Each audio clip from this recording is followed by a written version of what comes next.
All right, so I guess I'll just get right into it. So I've been getting a lot better at specifically attracting very specific experiences and people and things into my life. The specifics is fun, isn't it? It is, it's very fun. Do you find the specifics more fun than the general?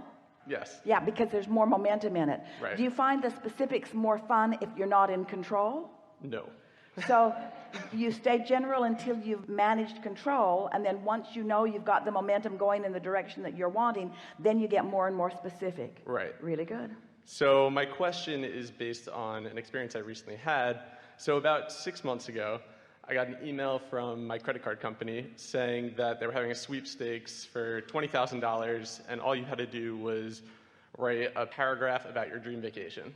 So I was like, easy enough, this is mine, it's happening. So I just put it in my head that I was gonna get this $20,000, I was gonna go on this trip, and funny enough, I wrote a paragraph about a place I've always wanted to go, Patagonia, which is in South America. And about 2 weeks after I submitted this, one of my college friends called me and was like, hey, like 2 of my friends from London, they want to head to South America. We're trying to get a big group of people going together. Would you want to go? And I was like, only if we're going to Patagonia. And she's like, yeah, that's where they want to go. So it just blew my mind right then and there. And then so in my mind, I was like, all right, so I got half this piece. Now I just need $20,000. So oddly enough, I didn't even know the end of the sweepstakes when they were telling who won, but I kind of forgot about it and just put it in my head that I was going to come into $20,000. And about 2 weeks before I went on this trip, I won $20,000 on a scratch-off lottery ticket. So, yeah. So not even how I expected to get it, but it So before you go came. further, we want to explain some things, because what you lived is the perfect demonstration of what we were talking about earlier, and we want to connect those dots so that everyone can hear it.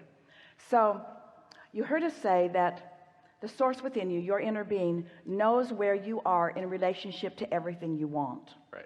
And is giving you the information that you need, is revealing it to you. You just got to get in the receptive mode.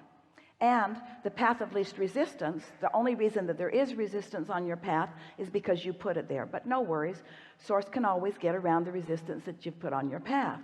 So Source knows that you want to go to Patagonia. And Source is saying, you can go anytime, you can go anytime. There's a way for you to go. And you're thinking, not me, not me. So then here comes this credit card offering, which is part of your path of least resistance, because it got you thinking. It caused you to offer a little less resistance. It wasn't the way that you got your trip to Patagonia. It was just the way that you started letting yourself believe in your trip. You see what we're getting at? Mm-hmm. And so it was the path of least resistance. And so you took the time to write about what you wanted for the first time in a stronger sense of belief than you've ever had before. So your path of least resistance had less resistance on it for a little while than you'd ever had before. So you entered the contest, you sent it, but what you really did was enter a vibrational contest. In other words, because your vortex is full of all kinds of things. In other words, do you realize how many things are in your vortex that your inner being is guiding you toward? That if somebody would just send you an email that told you that they would send you the money if you would just write a paragraph, can you feel what the path of least resistance would be? So anyway, the path became a little clearer for you for just a little while, enough so that your vibrational stance was such that now you could be in the receptive mode of what others were planning to do. Right. But all that was missing was the money. And so then you were inspired, the idea, the timing of the idea to the scratch off tick. Every now and again, Esther will say, Abraham, that was just remarkable, and that was just unbelievable. She doesn't mean it's unbelievable, because as it happened, she's now believing it. She just means this was formerly unbelievable, and even now it's happened, sort of hard to believe. And we say, Esther, we keep your earth spinning in its perfect orbit, in perfect proximity with other planets. We think we can guide you to a scratch-off ticket.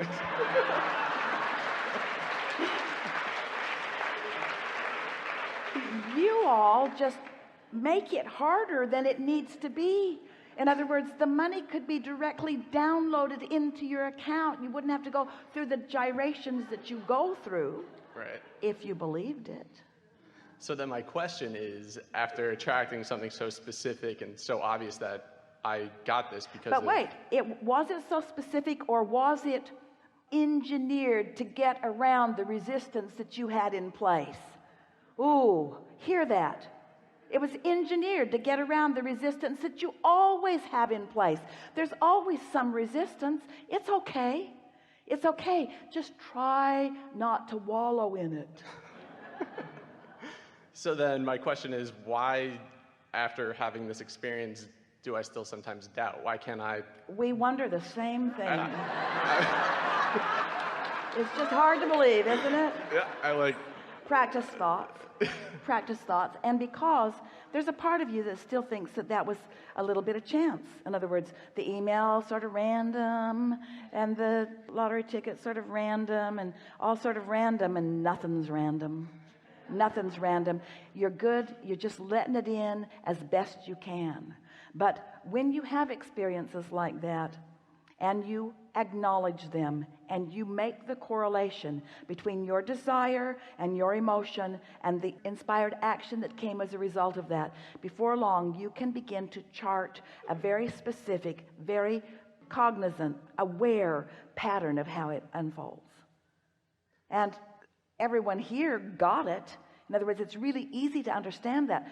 This is the piece, this is the new piece for today that we want to really highlight in a way that you all will never ever forget it. These are the new pieces to this conversation today. Path of least resistance and path of most allowance are the same thing. So when life experience causes you to desire something, and your inner being joins that desire and holds the vibrational frequency of it, there is a calling to you that you are receiving at different levels of awareness. Once the momentum of it begins to happen, your level of awareness is potentially greater.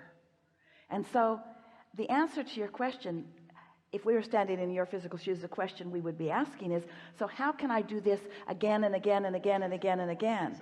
And the answer to that is by being general enough that you allow the momentum to get going, and then being alert enough, aware enough to realize that as it is going, that you can feel the momentum of it, that you can actually feel that you're on the path of it, and then deliberately enhancing that feeling of alignment as you go. So we want to go back to the first questions that we ask you. Is it more fun to go slow or fast? Slow. Is it more fun to go slow or fast? Fast.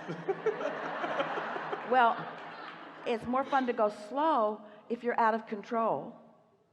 Esther got into her little Audi R8, and we promise you she had no intention of going slow. Definitely not. It sits low to the ground. It is aerodynamically engineered. There is close to no resistance in the transmission and the engine combination in that thing. It is the most energizing physical experience that she has ever experienced, because the creation of it is an example of close to no resistance. She found that she's been driving around in these big buses where when you go around a corner you got to slow way down. Not the R8. Don't need to slow down. She decided to test it to its limits. How fast can I really go around this 45-mile-an-hour curve? 45 seems ridiculous. In a bus, yes, but in the Audi R8, no. In other words, testing the limits. She spent hours one night out in the middle of the desert, all alone, taking that off ramp and then driving the 5 miles to turn around, then taking the off ramp again. And she figured that if she crashed and burned, she wouldn't bother anybody because there was nobody else around. She wanted to know, how fast can I take this 45-mile-an-hour corner? And she knew when she'd reached her limit. She could tell that's the last free pass she was going to get. She could feel, because the dynamics, the physics of this time-space reality showed her under these conditions on this track, it's a highway, on this track, in this car, under these conditions, this is as far as I best go until they devise an even better car or an even more experienced driver. There are a lot of variables there. So that's what you're doing. You're testing your limits. So when we ask the question, is it more fun to go fast or slow? There's no right answer to that, really. Conceptually, fast always feels better, provided there's no resistance. But if there's resistance so that fast makes you uneasy, then you want to slow it down. And so the answer that we want to come back from you is, Abraham, I'm not looking for fast or slow to be the right answer. I'm looking for alignment to be the right answer. I want to go as fast as I can go and not crash and burn. That's really what you want to say. I want the energy to go as fast as it can go and me not offer resistance. So if you've got a belief that has a lot of resistance in it and you beat the drum of a desire, you're setting yourself up for a tug of war, because as you amplify your desire, given the resistance that you hold, now there's more resistance within you and you're not having a fun ride. And so we don't ever want you to believe that your work is to slow down the desire, because you can't really slow it down. But don't try to amp your desire faster than the boundaries of your resistance.